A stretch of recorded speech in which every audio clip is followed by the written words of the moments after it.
In a bustling city in America, Alex Reynolds, the owner of Silver Screen Cinemas, stood in front of a mirror, barely recognizing himself. Gone was his tailored suit, replaced by a faded janitor's uniform. His well-groomed beard was now unkempt, and a baseball cap concealed his carefully styled hair. After 2 decades of building his theater empire, he felt like he was starting from scratch, clutching a mop as if it were his first job.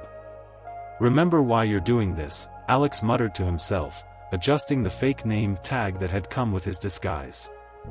An anonymous email had haunted him for weeks, detailing complaints about unfair treatment, poor working conditions, and dwindling employee morale. Instead of relying on another corporate audit, he decided to investigate personally.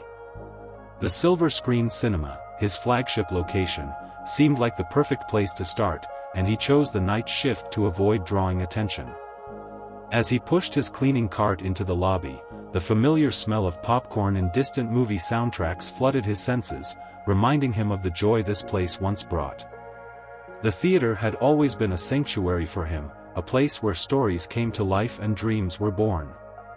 But tonight, the atmosphere felt different, tense, almost suffocating.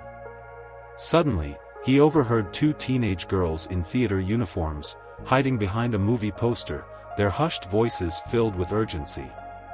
"Alex, this is insane," said the taller girl, whose name tag read Mia. "We could end up in jail."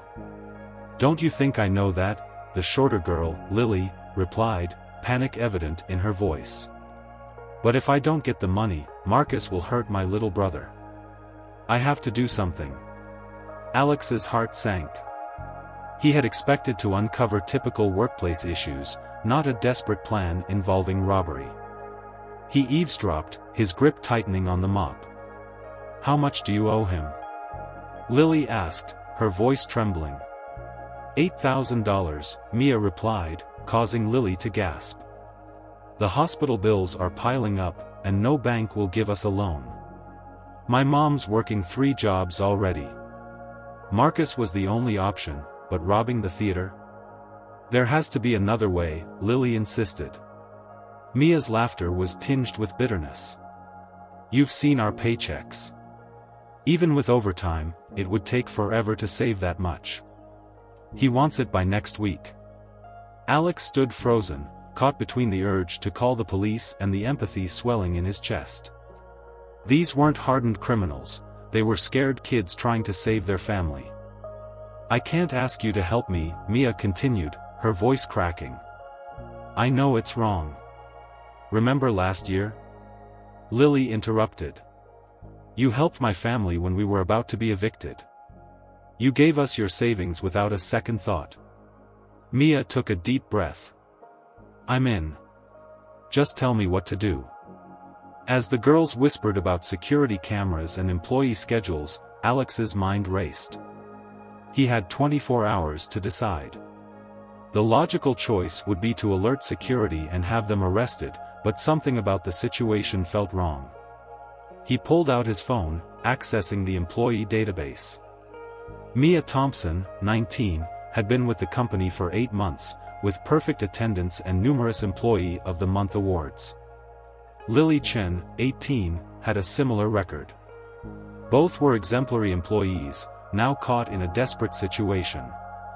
As the night went on, Alex watched Mia's interactions with their manager, Rick Carter, who seemed to target her with constant criticism. Rick's toxic leadership style had created a culture of fear. Alex's blood boiled as he witnessed Rick berate Mia for minor mistakes. "Why can't you get this right, Thompson?" Rick barked one evening. "You're supposed to be an experienced employee." Mia shrank back, her face flushed with embarrassment, while Alex clenched his fists in anger. He had built this company on the principles of respect and support, and here was Rick, undermining everything he stood for. The following day, Alex arrived early, determined to learn more about Mia's struggles. He found her in the break room, frantically typing on her phone, dark circles under her eyes. She was clearly overwhelmed. "Hey, Mia," Alex said softly, pretending to clean the counters. "How are you holding up?" Mia looked up, startled. "I'm okay, just busy," she replied, forcing a smile. Alex could see through her facade. "If you ever need someone to talk to, I'm here," he added, hoping to offer some comfort. Later that day, Alex overheard Mia on the phone, her voice barely above a whisper.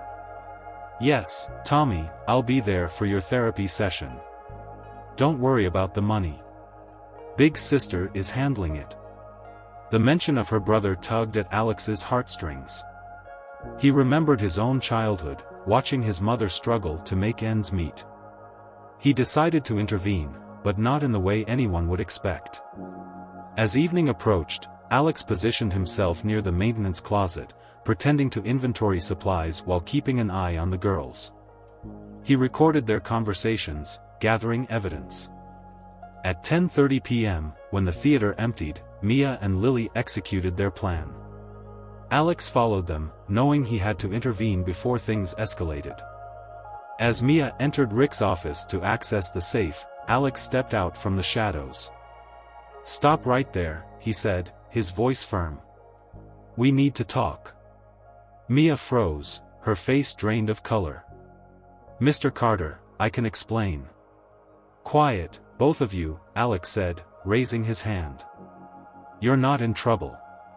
But you need to understand the gravity of this situation." He revealed himself as the owner, and the girls were stunned. "I've been watching you," he continued.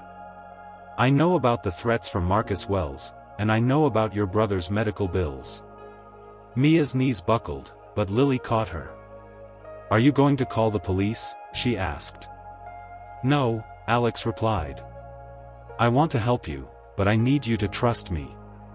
Marcus is a predator, and I have a plan to protect you and your family." With that, Alex outlined his strategy to take down Marcus. He arranged for police protection for Mia's family and promised to pay off the loan. In return, he asked for their cooperation in building a case against Marcus. Mia hesitated but nodded. "I want this to end." As the police moved in on Marcus, Mia broke down in tears. Alex stepped back, letting her have the moment. When the dust settled, Mia and Lily were safe, and Marcus was arrested. In the following weeks, Alex implemented new policies at Silver Screen Cinemas.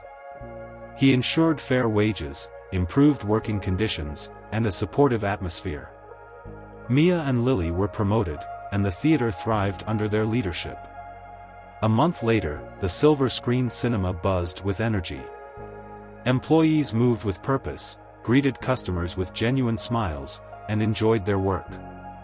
Mia, now an assistant manager, trained new staff, while Lily coordinated security measures. During a staff meeting, Alex announced a new mentorship program. "Sometimes, people need someone to listen," he said, looking at Mia. "I want to create a space where everyone feels valued." As the meeting ended, Mia approached Alex. "Could we start a scholarship program for employees who need help with medical expenses?" she asked. "Absolutely," Alex replied, smiling. "Let's make it happen." That night, as Alex drove home, he reflected on the changes at Silver Screen Cinemas. What started as a crisis had transformed into a community of support and trust.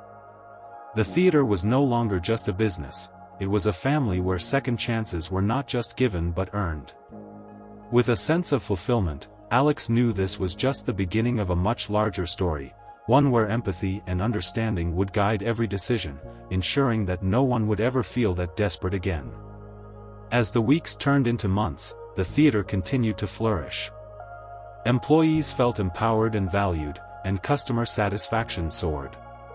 Mia and Lily, once overwhelmed by their circumstances, now served as role models for their peers. One day, as Alex was reviewing the monthly performance reports, he received an email notification about a community award ceremony recognizing local businesses for their contributions to social welfare. Inspired, he decided to nominate Silver Screen Cinemas, highlighting the positive changes and the mentorship program. The night of the award ceremony arrived, and Alex was both nervous and excited. He sat at a table surrounded by employees, Mia and Lily at his side. When the time came for the award presentation, Alex felt a swell of pride as he watched Mia step up to accept their award for outstanding community impact. "We're not just a theater," Mia said, her voice steady and confident. "We're a family. We support each other, and we believe in second chances. I want to thank Alex for believing in us when so many others wouldn't." Tears filled Alex's eyes as he clapped, realizing the profound impact they had made together. The applause echoed in the auditorium, a testament to their resilience and determination. As the evening wound down, Alex reflected on the journey they had taken. Silver Screen Cinemas had transformed from a struggling business into a beacon of hope, illustrating that compassion in the workplace could lead to extraordinary outcomes. Driving home that night, Alex felt a renewed sense of purpose. He knew that every employee story mattered, and he was committed to ensuring that no one ever felt alone in their struggles again. The marquee lights of the theater illuminated the night, shining brightly as a symbol of the new beginnings they had created together. In the end, Alex realized that the true measure of success wasn't just in profits or customer satisfaction, but in the lives they touched and the community they built. As he parked his car and stepped into the theater, he felt a wave of gratitude wash over him, knowing that Silver Screen Cinemas was not just a business, it was a home for dreams, a sanctuary where everyone could thrive.